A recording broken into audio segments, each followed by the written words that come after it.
Islamic short status کو subscribe کریں، like کریں، کمنٹ کریں اور شیئر کریں۔ بیل آئیکن کو دبانا مت بھولیں۔ تکلیف ہوتی ہے، سارا دودھ بالکل نچوڑ کے نکال لیا جائے تو انہیں تکلیف ہوتی۔ فرمایا اگر تکلیف ہو تو پھر سارا دودھ نہ نکالو، کچھ چھوڑ بھی دو، اس کے بچے کے لیے بھی کچھ چھوڑو۔ فرمایا جب اسے ذبح کرنے لگو تو چھری تیز لاؤ، تیز۔ ایک شخص ناکام سی چھری کے ساتھ جانور کو ذبح کرنے لگے تو نبی پاک علیہ السلام فرمانے لگے تو اسے 2 موتیں دینا چاہتا ہے، 2 دفعہ مارنا چاہتا ہے اس بیچارے کو۔ فرمایا اس طرح نہ کر، ایک تو چھری تیز کر اور دوسرا اس کی نظروں کے سامنے نہ کر، سائیڈ پہ لے جا اور اس تیز دھار کے ساتھ اسے ذبح کر کے اسے کم سے کم تکلیف ہو، کم سے کم اسے درد ہو۔ ہمارے ہاں عید کے موقع پر کسائی کو بڑی جلدی ہوتی ہے، جانور ابھی پورا ٹھنڈا بھی نہیں ہوتا کہ فٹافٹ وہ کھال اتارنی شروع کر دیتے ہیں۔ یہ اذیت ہے، یہ تکلیف ہے، آپ آزمائش میں ڈال رہے ہیں۔ آپ اس سے کہیں، میں تو ریکویسٹ کر لیتا ہوں کبھی کبھی، میں کہتا ہوں یار تو چند پیسے زیادہ لے لینا، تجھے اگلے گھر جانے کی جلدی ہے، تجھے ٹیلی فون بھی آ رہے ہیں تو آدھے گھنٹے کا ٹائم بھی بتاتا جا رہا ہے، لیکن ایسے نہ کر، یہ جانور ہے، اس میں اللہ نے جان رکھی ہے، اس کا خیال کر۔ نبی رحمت علیہ السلام نے ہمیں یہ باتیں بتلائیں۔ فتاوی عالمگیری میں پڑھ رہا تھا، عجیب فتویٰ لکھا ہے، انہوں نے لکھا جو آدمی جانور کے دودھ دھوئے نا اس کے ناخن بڑے نہیں ہونے چاہیے۔ جانور کے جو تھن ہوتے ہیں وہ نازک ہوتے ہیں، تو جس کے ناخن بڑے ہوں گے۔ اور صاحب فتاوی عالمگیری نے لکھا ہے کہ ہفتے کے بعد ناخن کاٹنا سنت ہے، لیکن جس نے جانوروں کا دودھ دھونا ہونا وہ ہفتے کا انتظار نہ کرے، وہ جلد ناخن کاٹ لے تاکہ جب دودھ دھوئے گا تو جانور کو تکلیف نہ ہو، وہ جلدی کاٹ لے اور اس ترتیب سے صحیح کر کے ناخن کاٹے کہ وہ کٹے ہوئے ناخن بھی کہیں جانور کو تکلیف نہ دے۔ آپ خود اندازہ کر لیں کہ آپ کا اپنا اگر ناخن صحیح کٹا نہ ہو تو آپ کے سخت گوشت کو بھی تکلیف دیتا ہے، تو جانور کا تھن تو نرم ہوتا ہے۔ میرے رسول کریم، پڑھیے درود پاک، سارے پڑھیے صلی اللہ نبی کریم صلی اللہ تعالی علیہ وسلم کی امت کے علماء نے ہمیں یہ والا درس بھی ارشاد فرمایا۔ محدثین نے یہ مسئلہ بھی ہمیں بتایا کہ کوئی ایسا کام نہیں کرنا جس سے اس کو اذیت پہنچے۔ اگلی بات سنیں، بخاری مسلم میں حضور علیہ السلام نے فرمایا جو جانور جس مقصد کے لیے پیدا کیا گیا اسے وہی کام لینا ہے، دوسرا کام نہیں لینا جس مقصد کے لیے پیدا کیا گیا۔ گھوڑا، گدھا اور خچر کھانا اسلام میں ذبح کر کے کھانا اس لیے جائز نہیں رکھا گیا کہ یہ سواری کے جانور ہیں، تو جو سواری کے جانور ہوں گے انہیں ذبح کر کے کھایا نہیں جائے گا، ان سے سواری کا کام لیا جائے گا۔ اور جو جانور گوشت والے ہوں گے ان سے گوشت کا کام لیا جائے گا، جو دودھ والے ہوں گے اس سے دودھ کا کام لیا جائے گا۔ بخاری مسلم میں موجود ہے، نبی پاک علیہ السلام فرماتے ہیں ایک شخص نے بیل پر سواری کر لی، بیل پر، گائے پر اس نے سواری کر لی، اور جب وہ تھوڑا سا آگے گیا نا تو بیل اپنا منہ پیچھے کر کے کہنے لگا میں سواری کے لیے نہیں پیدا کیا گیا۔ اللہ نے اسے زبان عطا فرمائی اور بیل بول پڑا، کہنے لگا مجھے حال کے اندر جوت لے، یہ کام مجھ سے لے لے، لیکن تو میرے اوپر سواری نہیں کر سکتا۔ سواری کے لیے اللہ نے گھوڑے پیدا کیے، اونٹ، گدھے اور خچر پیدا کیے ہیں، جو جانور جس مقصد کے لیے ہوگا اس سے وہی کام لیا جائے گا۔ ایک بات اور کرنے لگا ہوں، ذرا سخت ہے پر چونکہ مضمون ہے تو مضمون بیان کرنا فرض ہے۔ جانوروں کو لڑانا حرام ہے۔ حضرت عبداللہ ابن مسعود رضی اللہ تعالیٰ عنہ روایت بیان کرتے ہیں، فرمایا لعنتی ہے وہ شخص جانوروں کو آپس میں لڑاتا ہے، وہ لعنتی ہے جو جانوروں کو آپس میں اور آپ اس ملک میں رہتے ہیں جہاں کروڑوں روپے کی شرطیں لگتی ہیں جانوروں کی لڑائی پہ، جانوروں کو اذیت دی جاتی ہے، تکلیف دی جاتی ہے، کبوتر اڑائے جاتے ہیں، اور بڑا انعام اس کو ملتا ہے جس کا کبوتر دیر کے بعد آئے۔ کبوتر باز کبوتر کو بیٹھنے نہیں دیتا۔ یہ حرام ہے، شریعت اسلامیہ میں حرام ہے جانوروں کا لڑانا، اور ان کو ایک دوسرے کے خلاف ابھارنا حرام ہے، دین میں منع کیا گیا ہے۔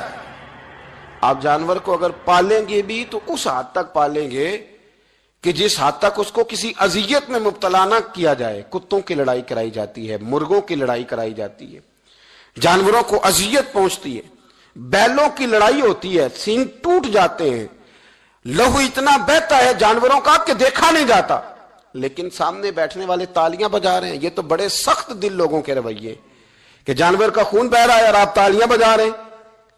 مرغے بیچارے کی چونچ لہو لہان ہو گئی ہے، سامنے والے نے اتنا مارا ہے اور یہاں تالیاں بج رہی ہیں کہ میرا جیت گیا ہے۔ بجائے اس کے کہ اس کو پٹی کی جاتی، اس کو دیکھا جاتا۔ یہ تو سنگ دل لوگوں کا کام ہے۔ ہم تو رحمت للعالمین نبی کے غلام ہیں صلی اللہ علیہ وسلم۔ ہمارے دین نے تو ہمیں یہ مزاج ہی نہیں دیا۔ ہم نے تو پیار کرنا ہے، ہم نے تو محبت بانٹنی ہے، ہم نے تو خلوص پیدا کرنا ہے، ہم نے تو شفقت کرنی۔ جانور پر رحم کھایا جائے گا، اس کا خیال رکھا جائے گا۔ پھر آگے چلیے، میرے نبی پاک علیہ الصلوۃ والسلام نے جانور سے اس کے بچوں کو جدا کرنے سے منع فرمایا۔ جب تک بچے کو ماں کی ضرورت ہے اسے جدا نہیں کیا جائے گا، جب تک وہ دودھ پیتا ہے اسے جدا نہیں کیا جائے گا، جب تک چڑیا کا بچہ بھی چھوٹا ہے اور اس کی ماں اس کے لیے دانہ لے کے آتی ہے تو اسے ماں سے جدا نہیں کیا جائے گا، اس کی جذبات کا، احساسات کا خیال رکھا جائے گا۔ یہاں تو میرے دیہاتوں کے جو بڑے سمجھدار قسم کے، سمجھدار چودھری قسم کے لوگ ہیں، ان کا بھی جب بہو سے اختلاف ہوتا ہے تو کہتے ہیں اس کے بچے رکھ لو، یہ جب خود روئے گی تو لوٹ کے آ جائے گی۔ جس محبوب نے جانور سے اس کے بچے جدا کرنے سے منع کیا، ماں سے بچے جدا کر رہا ہے۔ اور سیانے لوگ اور کچھ میکے بھی ایسے ہیں، میکے بھی، وہ کہتے ہیں بیٹے تو آ جا اور بچے واپس کر دے، اس لیے کہ بھئی ہمارا نہیں ان سے نظام چلے گا، بچے ان کے ہیں تو ان کو دے۔ یا کتنا ظلم ہے۔ سیانا انسان ہو کے یہ بات کر رہا ہے، سمجھدار ہو کے، عقل مند ہو کے، ذی شعور ہو کے، دعویٰ ہے اس کی بزرگی کا۔ نبی رحمت علیہ السلام کی غلام حضرت ابو ہریرہ رضی اللہ تعالیٰ عنہ فرماتے ہیں، مشکات میں موجود ہے، فرمایا کہ چڑیا آئی اور آ کے میرے نبی کے کندھوں پہ بیٹھ گئی۔ جانے اس چڑیا نے کیا کہا کہ محبوب کی آنکھوں میں آنسو آ گئے، حضور روئے اور فٹافٹ حضور اٹھے، فرمایا کون اس کے بچے اٹھا کے لایا ہے؟ کس نے اس کے بچے اٹھائے؟ کون ہے؟ جلدی بتاؤ۔ تو حضرت ابو ہریرہ کہتے ہیں کہ صحابی ہے کہ یا رسول اللہ مجھے ذرا پسند آ گئے تھے تو میں اٹھا لایا ہوں۔ حضور نے فرمایا اسے واپس کر دے، ورنہ یہ ایک میری بارگاہ میں شکایت کر رہی ہے تو قیامت میں بھی تیری شکایت کرے، اور جا وہیں رکھ کے آ جہاں سے تو اٹھا کر کے لایا تھا۔ میرے دوستو، دین اتنے اعلیٰ حقوق بیان کرے جانوروں کے اور انسان اس سے آگے بڑھ کے انسانوں کے ساتھ سلوک کرے۔ محمود غزنوی کا نام تو آپ حضرات نے سنا ہے۔ محمود غزنوی کے جو باپ تھے ان کا نام تھا سبکتگین۔ سبکتگین ایک آدمی کے غلام تھے، مزدوری کرتے تھے، کسی کے یہاں ملازم تھے، شکار کے بڑے شوقین تھے۔ فرماتے ہیں کہ میں تنخواہ تھوڑی کم لیتا تھا اپنے آقا سے اور اسے کہتا تھا کہ ہفتے میں ایک چھٹی مجھے ضرور دینی ہے، میں نے شکار کھیلنا۔ اور یہ بھی یاد رکھ لیں کہ شکار ضرورت کے لیے کھیلنا جائز ہے، شوق کے لیے کھیلنا جائز نہیں ہے۔ آپ شوق کے لیے جانور مار کے گھر آ گئے، شوق کے لیے جانور مارا اور گھر آ گئے۔ معاذ اللہ تعالیٰ ایسے بھی شہزادے ہیں سیاستدانوں کے، سیٹھوں کے، نوابوں کے، جو کہتے ہیں کہ ابھی وہ کوئی کھانے کے لیے تھوڑی شکار کر رہا ہے، وہ تو نشانہ پکا کر رہا ہے اپنا۔ معاذ اللہ، نشانہ سمجھ کے جانور کو مارا جائے گا۔ اور یہاں تک باتیں سننے میں ملتی ہیں کہ جانور باندھا جاتا ہے، اس پہ نشانہ کیا جاتا ہے۔ رسول پاک علیہ السلام نے لعنت فرمائی ایسے شخص پر جو بندھے جانور پر نشانہ لگاتا ہے۔ یہ ہمارے شوق ہیں، یہ بڑائی کی علامت ہے۔ چار پیسے آئے ہیں تو لوگوں نے یہ شوق پال لیے، اور بے دریغ جانوروں پر لوگ بندوقیں اٹھائے گھومتے ہیں۔ سنو، سبکتگین کہتے ہیں میں شکار کا شوقین تھا، لیکن ضرورت کے لیے شکار کرتا تھا، ہفتے میں شکار مار کے لاتا تھا، پھر پورا ہفتہ ہمارے گھر والے اسی کو کھایا کرتے تھے۔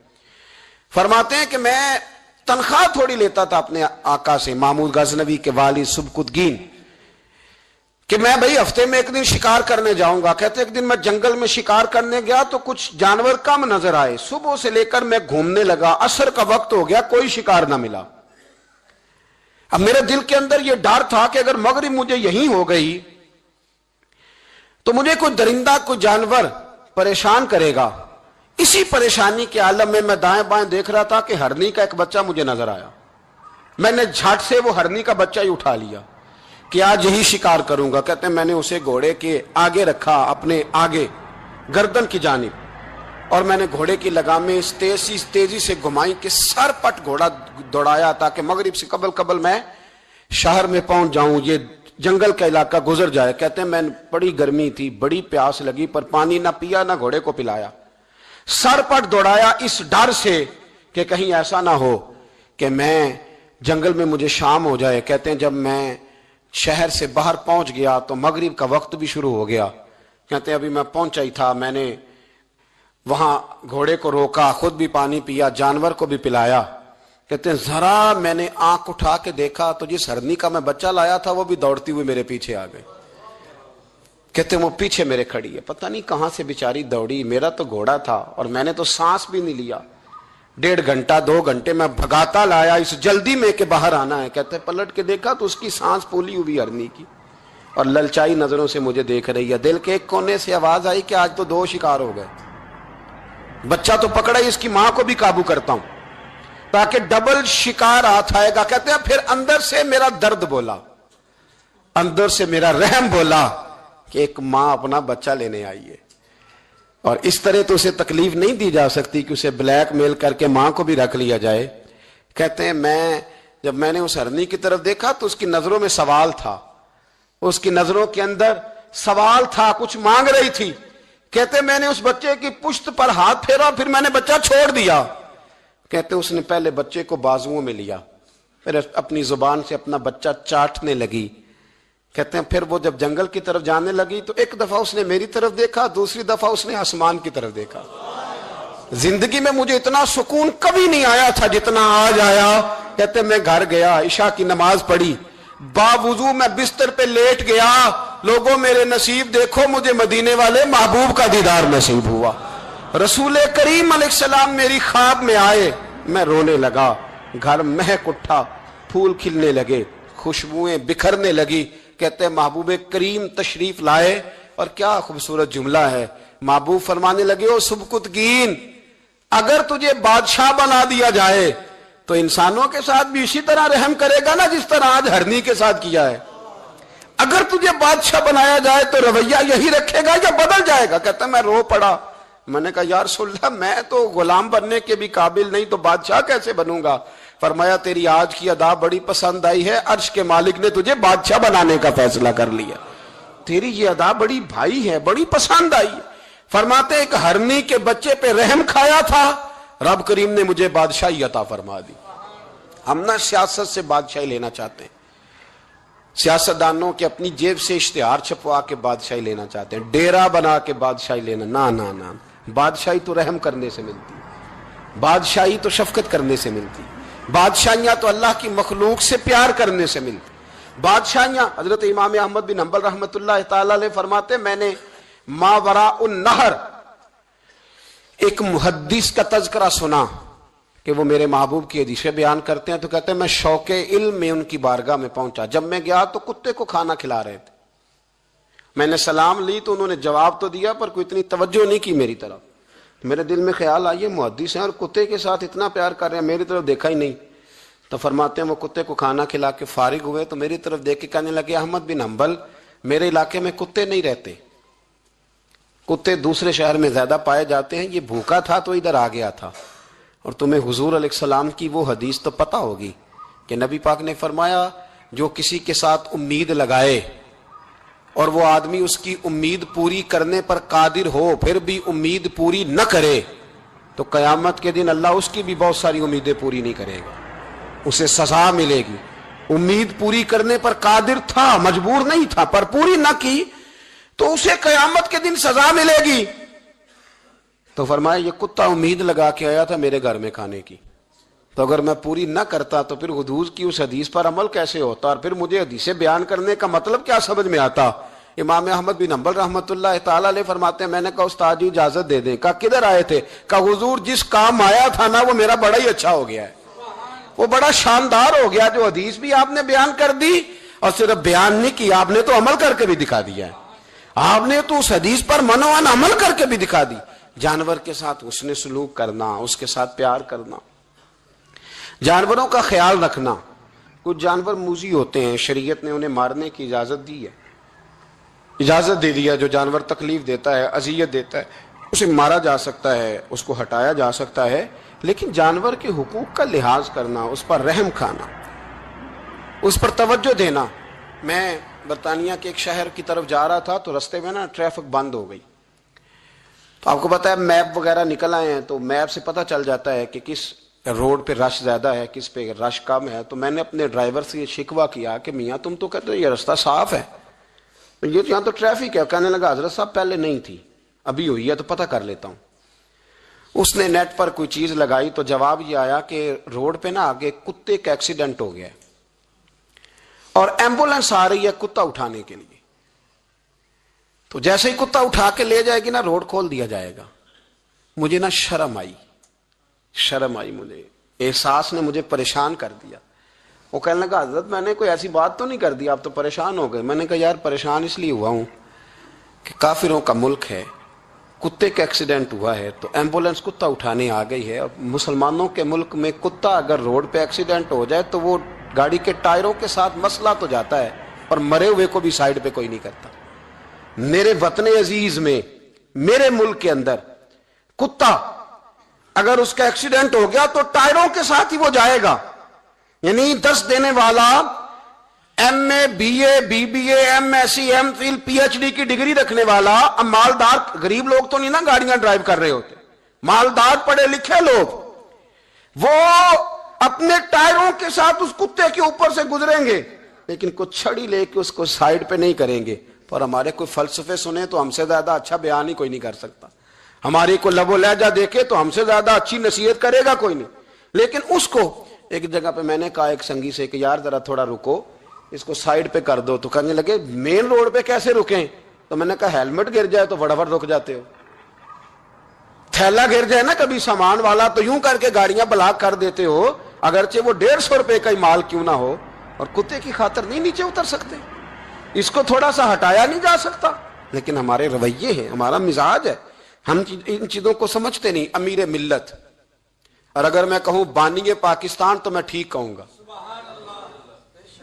بانی لارڈ تھا ایک اس وقت انگریزوں کا بڑا، پیر جماعت علی شاہ صاحب محدث علی پوری بھی پاکستان کی تحریک چلا رہے تھے اور قائد اعظم بھی چلا رہے تھے۔ تو لارڈ نے قائد اعظم سے کہا تھا کہ قائد اعظم مجھے تیری سیاست سے اتنا ڈر نہیں آتا جتنا جماعت علی شاہ کے دین سے ڈر آتا ہے، اتنا مجھے، میں آن دی ریکارڈ بات کر رہا ہوں ذمہ داری کے ساتھ، کہ تیری سیاست سے میں اتنا نہیں ڈرتا جتنا جماعت علی شاہ کے دین سے ڈرتا ہوں، اس لیے کہ یہ جب دین کا نام لے کے پاکستان کی بات کرتا ہے تو لوگوں پہ جادو طاری کر دیتا ہے، اس لیے میں تیری سیاست سے زیادہ اس کے دین سے ڈرتا ہوں۔ امیر ملت پیر جماعت علی شاہ صاحب، ان کو ابو العرب بھی کہا جاتا، ان زمانوں میں عرب میں غربت آئی تو یہاں سے ہندوستان سے چندے اکٹھے کر کر کے پیر جماعت علی شاہ صاحب لے جایا کرتے۔ مدینہ شریف میں آج بھی جماعت منزل موجود ہے، پیر صاحب کی اپنی رہائش تھی۔ امیر ملت پیر جماعت علی شاہ صاحب نا مدینے میں گزر رہے تھے تو بڑے بڑے مرید ساتھ تھے۔ اس زمانے میں لوگ ہاتھوں میں چھڑی رکھا کرتے تھے، جانور اکثر ہوتے تھے تو چھڑیاں ہاتھوں میں ہوتی تھیں، تو پیر صاحب گزر رہے تھے، بوڑھے آدمی تھے، مرید ساتھ تھے، تو ایک کتا دوڑا دوڑا آ گیا۔ جب وہ پیر صاحب کے قریب سے گزرنے لگا تو ایک مرید نے نہ کتے کی ٹانگ پہ ڈنڈا مارا، پیچھے ہٹ جا، کپڑوں کو نہ لگ جانا۔ کتا چونکنے لگا، رونے لگا، اور جب بھاگا نا تو لوگ کہتے ہیں ہم نے عجیب منظر دیکھا، 100 سال کے پیر جماعت علی شاہ صاحب پگڑی ہاتھ میں پکڑی اور کتے کے پیچھے بھاگنا شروع کر دیا، دوڑ کے کتے کو اٹھا کے لائے اور یوں اس کو سینے سے لگایا۔ پھر پیر صاحب نا اس کتے کو اپنی رہائش گاہ پہ لے گئے، پھر اپنی پگڑی کھول کے نا تو اس کی پٹی کی، پھر دودھ کا پیالہ اس کے آگے رکھا۔ جب کتے نے دودھ پی لیا تو پیر جماعت علی شاہ صاحب نے ہاتھ باندھے، کہنے لگے مدینے کے کتے، نبی پاک کی بارگاہ میں میری شکایت نہ کر دینا، حضور کی بارگاہ میں شکایت نہ کرنا کہ یا رسول اللہ یہ آتے ہیں حاضری دینے اور ہمیں تکلیف دیتے ہیں، میری شکایت نہ کرنا مصطفیٰ کریم کی بارگاہ میں نے نہیں اسے کہا تھا، اس سے بھول ہو گئی، میں معافی مانگتا ہوں۔ میرے عزیزو، وہاں درد تھا، وہاں سوز تھا، وہاں پیار تھا، وہاں محبت تھی، لیکن ہمارے رویے انسانوں کے حق میں تو کیا، جانوروں کے حق میں سخت سے سخت تر ہوتے جا رہے ہیں۔ ہم نے اپنے شوق سے جانور لڑانے شروع کر دیے، کبوتر اڑانے شروع کر دیے، تباہی پر تباہی کا ماحول ہم فراہم کرتے جا رہے ہیں۔ ان سے پیار کریں، ان کو آسانی دینے کی کوشش کریں، انہیں قید نہ کریں، انہیں رہا کریں، ان پر وہ والی نظر کریں جو میرے رسول رحمت علیہ الصلوۃ والسلام نے ہمیں سکھائی ہے، ان پر زیادہ بوجھ نہ ڈالیں۔ آپ تو اس خوبصورت دین کے ماننے والے ہیں جس دین کے رسول نے چھوٹی چھوٹی چیزوں کی بابت سمجھداری کا مظاہرہ کرنے کا حکم دیا۔ جانوروں نے تو میرے نبی پاک کی غلامی بڑی کی ہے، مطلب جانور حضور سے بڑا پیار کرتے تھے، بڑا پیار کرتے تھے۔ حضور کا ایک گدھا تھا جس کو دراز گوش کہا جاتا ہے، اس کے لمبے لمبے کان تھے تو دراز گوش شریف، حضور کسی کو بلانے بھیجتے تھے تو صحابی کے دروازے پہ جا کے سر مارا کرتا تھا، اور صحابہ کہتے جب منہ سے دیکھتے تو سمجھ آتا تھی نبی پاک نے بلایا ہے. حضور کی ایک اونٹنی تھی نبی پاک علیہ السلام. تو میرے مصطفیٰ کریم علیہ السلام آواز دیتے تھے تو بیٹھ جاتی تھی، بلاتے تھے تو آ جاتی تھی. حضور کا وصال ہوا تو سیدہ فاطمہ کے دروازے پہ جا کے بیٹھ گئی، اور جب تک نہیں اٹھی جب تک اس اونٹنی کی روح پرواز نہیں کر گئی. میرے نبی پاک علیہ السلام کے ساتھ تو یہ ایک بکری، سیدہ عائشہ کہتی ہے ہم نے گھر میں رکھی ہوئی تھی، تو وہ بکری اٹھتی بھی تھی، آتی جاتی بھی تھی، کبھی کبھی آواز بھی نکالتی تھی، پر جتنی دیر نبی پاک گھر میں رہتے تھے وہ ادب کے ساتھ چپ رہتی تھی. وہ آواز نہیں نکالتی تھی، وہ کوئی حرکت نہیں کرتی تھی، وہ خاموش رہتی تھی. مصطفیٰ کریم کا ادب کرتی تھی. جانوروں سے حضور نے پیار کیا، جانوروں نے میرے نبی کا ادب کیا. غار ثور میں سب سے زیادہ جس کان نے کافروں کی آنکھوں پہ پٹی باندھی وہ کبوتری کے انڈے ہی تو تھے، اس نے آ کے جالا، وہیں فوری طور پر آ کے مکڑی نے جالا بنا، اس کے اندر کبوتری نے انڈے دیے. اور جب ابو جہل کہنے لگا نا اندر گھسو، دیکھو اندر جا کے غار کے، تو اس کے اپنے ہی لوگ اسے کہنے لگے تو پاگل ہو گیا ہے. اگر کل یہاں سے کوئی گزرا ہوتا تو یہ جالا جو تھا یہ ٹوٹا ہوا ہوتا، یہ انڈے گرے ہوئے ہوتے. پتہ نہیں کب سے کوئی اندر نہیں گیا، تبھی تو یہاں جالا تنا ہوا ہے مکڑی نے، تبھی تو یہاں انڈے ہیں. اور میرے بھائیوں، ان جانوروں نے امداد کی، انہوں نے مدد کی. حضرت خالد بن ولید رضی اللہ تعالیٰ عنہ ایک گھوڑے پر سوار تھے، گھوڑے پر جنگ ہو رہی تھی تو گھوڑا تھک گیا. اب خالد بن ولید تو اللہ کی تلوار تھے، وہ تو تھکتے ہی نہیں تھے. گھوڑا تھک گیا، اب دوسری سواری دور تھی، تو جناب خالد بن ولید گھوڑے کے کان میں کہنے لگے اگر تو نے آج میرا ساتھ نہ دیا تو میں قیامت کے دن اللہ کی بارگاہ میں تیری شکایت کروں گا کہ اللہ اس نے میرا جہاد میں ساتھ ہی نہیں دیا. جناب خالد بن ولید کے ساتھ والے کہتے ہیں کیا کان میں آپ نے کہا کہ گھوڑا اتنا بھاگتا تھا کہ پیچھے مڑتا ہی نہیں تھا، وہ سرپٹ دوڑتا تھا. جناب خالد بن ولید نے وہ جنگ جب فتح کی تو لوگوں نے کہا حضور بڑا کمال کیا، فرمانے لگے آدھا میرا ہے آدھا میرے گھوڑے کا ہے، یہ شریک ہے اس جہاد میں برابر کا، اس نے تعاون کیا ہے. تو یہ مخلوق اللہ کی تو شامل حال رہی، انہوں نے تو امداد کری میرے بھائی. اور ہمارے رویے ان کے بارے میں اتنے سخت ہو گئے، اتنے زبردست ہو گئے. دیکھو نا، میں اس ملک میں اس وطن کی بات کرتا ہوں جو دین کے نام پہ بنا ہے اور جہاں گھوڑوں کو اب نچایا جانے لگا ہے. اب گھوڑے نچانے کے لیے پیدا کیے گئے. میں بتا چکا ہوں کہ یہ تو سواریوں کا جانور تھا، اس کو نچایا جاتا ہے. یہ چودھری ہونے کی علامت، یہ مالدار ہونے کی علامت. یہ سیٹھ کے بچے کی شادی ہو تو گھوڑے نچائے جائیں گے. یہ ملنگ تلنگ جو میلے ٹھیلے کرتے ہیں، جب بابے کا عرس لگے گا تو گھوڑا نچایا جائے گا. بھی جانور اس لیے ہیں، یہ خرافات ہیں ساری، یہ دین کے مترادف ہیں. ان باتوں کو سمجھیں، ان پر عمل کریں. یہ سارا ہمارے دین کا نصاب ہے. کیونکہ یہ مضمون تھوڑے خشک ہوتے ہیں نا، اس لیے ہمارے ہاں بیان نہیں ہوتے، لیکن ان کی ضرورت بڑی سخت ہے، ان کی حاجت ہے. ان مسائل پر ضرور ہمیں توجہ کرنی چاہیے. پورے باب ہیں کتب حدیث کے اندر. میں بھی وہی بات کر سکتا تھا جو پچھلے سال میں نے اس مہینے میں کی تھی. ہر مہینے کے عنوانات سمجھ میں آتے ہیں، وہ تیار پڑے ہوتے ہیں، وہ بیان کرنے مشکل نہیں ہوتے. لیکن کبھی کبھی دل سے یہ آواز اٹھتی ہے کہ جو باتیں نہیں ہیں پتہ، ان کا بھی تو پتہ ہونا چاہیے نا میرے بھائی. ہو سکتا ہے، ممکن ہے کسی آدمی کے دل میں کوئی بات بیٹھ جائے، اور ممکن ہے وہ کسی کو سمجھانے میں، آگے بتانے میں، فارورڈ کرنے. ویسے بھی اچھی باتیں بھی اب فارورڈ کرنی شروع کریں. بات آ گئی ہے تو میں چلو کر دیتا ہوں. کوئی ضروری بات ہے کہ ہم نے اپنی سیاسی پارٹی کا ہی دفاع کرنا ہے اور مخالف کی غیبت ہی ہر وقت کرنی ہے؟ مثلا کیا ہو جائے گا اس سے؟ کیا انقلاب ہم نے کر لیا ہے؟ کیا ہم نے حق بات کہیں، جہاں ضرورت ہو وہاں کریں، لیکن سوشل میڈیا اگر ہمارے ہاتھوں میں آیا تو تباہی کے لیے تو نہیں نہ آیا. یہاں اچھی فوٹو لگا کے، ایک فوٹو ادھر سے کھینچ کے لگا لو، ایک ادھر سے کھینچ کے لگا لو، ایک ادھر سے. اب تو میں پریشان ہو جاتا ہوں. اب آپ جب کسی کے قابو آ گئے تو وہ مطلب آپ سے سب سے پہلے مطالبہ یہ کرے گا کہ ابے کے ساتھ بھی فوٹو لینی ہے، دادا کے ساتھ بھی لینی ہے، ماموں کے ساتھ بھی لینی ہے، چاچا کے ساتھ بھی لینی ہے، بچوں کے ساتھ بھی لینی ہے، ایک دھائیں سے لینی ہے، ایک بائیں سے. اس کام کے لیے کفر کے سامنے دین کا پیغام پہنچانے کا مؤثر ذریعہ ہے نبی پاک کی حدیثوں کو انگلش میں ٹرانسلیٹ کر کے آگے فارورڈ کریں. جو ڈچ جانتے ہیں وہ اس زبان میں بات آگے پہنچائیں. جو لوگ جو ہے وہ فارسی سے متعلقہ ہیں وہ ان چیزوں کو آگے. یہ تو آپ کے پاس ایک بڑا مناسب ذریعہ ہے. وہاں آپ جو ہے وہ فنی ویڈیو آگے بھیج رہے ہیں، وہاں آپ غلط چیزوں کو آگے پہنچا رہے ہیں. آپ کس کام میں ان لوگوں کو آگے شریک ہو رہے ہیں؟ اور مطلب کئی دفعہ تکلیف ہوتی ہے، اس پر لکھا ہوا ہے فنی مولوی، یعنی مولوی بھی فنی ہوتا ہے، یعنی یہ بھی کام ہوگا۔ اب ہر کام ہم وہ والا لیں گے جس میں تھوڑی دیر کے لیے لوگ جو ہے وہ مذاق کریں گے۔ خدا را ہم سنجیدہ قوم ہے، ہمیں سنجیدہ بات کرنی چاہیے۔ آپ کے سامنے، آپ کے ہاتھ میں دین آیا ہے، اور پھر میں ایک بات بڑی تکلیف سے کہتا ہوں، میں نے کئی دفعہ کی، آج پھر کہتا ہوں، وہ ہالینڈ نے معاذ اللہ حضور کے خاکے شائع کرنے کا اعلان کیا تھا نا جی، پھر اس پہ احتجاج ہوا، ہاں نہ تو کرے نا۔ ہر آدمی نے نا اپنے سوشل میڈیا پیج پہ جگہ دی کہ جی گستاخی ہو رہی ہے جی، نکل آئے گورنمنٹ، یہ کر دیں وہ کر دیں۔ ہم نے بھی کیا، کرنا چاہیے، پیغام دینا چاہیے۔ لیکن وہ خاکے شائع کرنے والے دو لوگ تھے، ایک مواد فراہم کرتا تھا، کیلیرون اس کا نام تھا، اور ایک یہ تھا جو خاکے بناتا تھا۔ تو یہ جو خاکے تحقیق کرتا تھا نا، معاذ اللہ اس نے اسلام کے خلاف 2 کتابیں بھی معاذ اللہ لکھی ہیں۔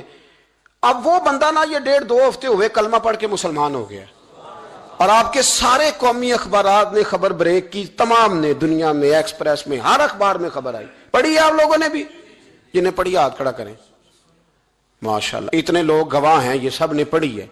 مجھے بتائیں کہ جب انہوں نے گستاخی شائع کی تھی تو شور ہوا تھا، تو کلمہ پڑھا تھا تو اب بھی شور ہونا چاہیے تھا نا، بولیں؟ لیکن شور تو ہوتا ہے منفی بات کا، مثبت بات کا تو شور ہم کرتے نہیں، یہ تو ہمارے حق میں ہی نہیں۔ منفی بات کا شور ہے، اور مثبت بات کی طرف ہم آتے، یہ ہمارا مزاج ہے۔ مثبت بات کا بھی شور کرے میرے بھائی، وہ بھی لینا چاہیے تھا ہمیں اخبارات سے، وہ بھی ہر پیج پر ہونا چاہیے تھا، اس کی بھی فوٹو لگا لینی چاہیے۔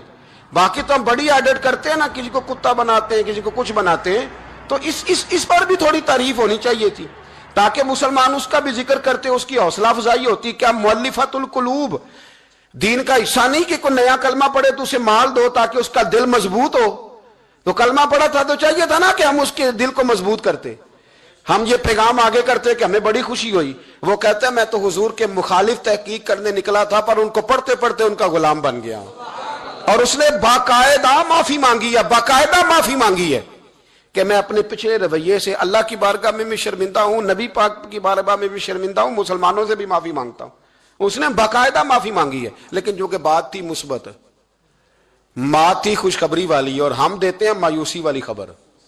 ہم بریک وہ خبر کرتے ہیں جس میں کوئی ٹینشن پیدا ہوتی، ٹینشن۔ میں ابھی حیدرآباد میں تھا، پولیس والا اپنی گاڑی میں بیٹھا تھا، ہم اپنی گاڑی میں تھے، ایک ایڈریس پوچھنا تھا، رستہ پوچھنا تھا، مطلب عام ایک جگہ پہ عام آدمی سے ہم نے گاڑی میں بیٹھے بیٹھے ایڈریس پوچھا تھا، تو اس نے کہا تھا اتر کے آئیں۔ آپ نے پوچھنا ہے نا تو اتر کے آئیں، تو ٹھیک بات کی، ہمیں غصہ نہیں آیا۔ میں نے اس سے پولیس والے سے السلام علیکم کے بعد کا ایڈریس پوچھنا، تو وہ گاڑی سے اتر کے آیا، اس نے ہم سے سلام لی، اور اس نے بڑی تفصیل کے ساتھ ہمیں پتہ بتایا۔ کام تو ہمارا تھا نا، وہ تو اپنی جگہ پہ کھڑے تھے۔ میرے بھائی آپ مثبت باتوں کو کیوں نہیں بیان کرتے؟ کیا پاکستان میں سارا دن غلط کام ہی ہوتے ہیں، صحیح کام ہوتا ہی کوئی نہیں؟ وہ صحیح کام کو ڈسکس کون کرے گا؟ خیر والی بات کون بیان کرے گا؟ اچھائی کا ذکر کون کرے گا؟ محبت کی بات کون کرے گا؟ میرے ایک مفتی صاحب ہیں، دوست ہیں، پیار والے، انہوں نے مجھے ٹیلی فون کیا کہ ختم ہے، ٹائم چاہیے۔ تو میں نے ان سے کہا کہ میری نا ریکارڈنگ ہے، اس دن ٹی وی پر ایک پروگرام میں نے ریکارڈ کر کے دینا ہے۔ اب سوچے دو ہے نا، وہ یہ بھی کہہ سکتے تھے کہ اچھا ہم تسی امیر ہو گئے ہو، یہ بھی بات ہو سکتی تھی نا، لیکن مفتی صاحب مجھ سے کہنے لگے کہ ختم 20 لوگوں تک پیغام جائے گا، اور جب وہ آپ ریکارڈنگ کریں گے تو ہماری جماعت کی ترجمانی لاکھوں لوگوں تک جائے گی۔ تو ہم جو چاہتے ہیں کہ زیادہ لوگوں تک پیغام پہنچے، ہم ختم شریف پڑھ لیں گے، آپ مہربانی کریں وہ کام آپ کریں، یہ خیر کی بات ہے نا، لیکن مثبت باتوں کی طرف ہماری توجہ جاتی۔ انہوں نے کہا بڑا کام کریں، کوئی حرج نہیں، یہ تو کام چلتے رہتے ہیں، ہوتے رہتے ہیں، یہ ہو جائے۔